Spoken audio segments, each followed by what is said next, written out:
ir tāds viģiks, ja? Viģiks racionāli domājošajiem un budžetētājiem, piemēram. Kaut kādā veidā tavs limits, piemēram, ir 200 eiro mēnesī. Nu, iedomāsimies tādu situāciju. Un, teiksim, par 200 eiro mēnesī to varētu sanākt uz šāds te foršs Volvo.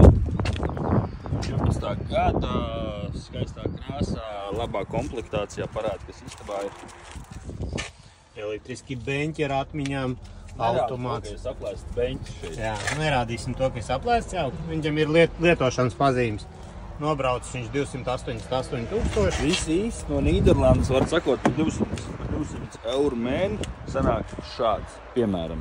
Bet tad piedāvājums ir budžetētājiem un racionāli domājošajiem, kam reāli varbūt tās gribās kaut ko svaigāku.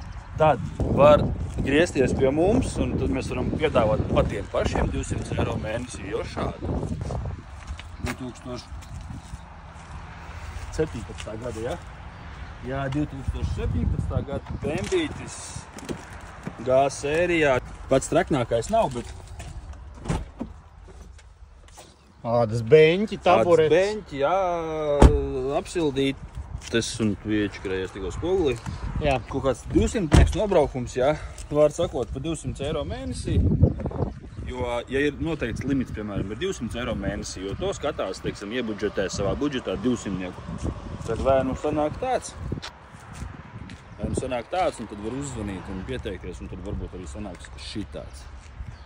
Mašīnas, kas vienkārši maksā pāris mēnešus maksājuma vērtībā, teiksim, šāds, tāds sarkans, Tāds. un šāds, un šāds, un šitais nē. Šis nē, tāpēc, ka tas ir AMG. Tas ir komentētāju sapnis, tā varētu teikt.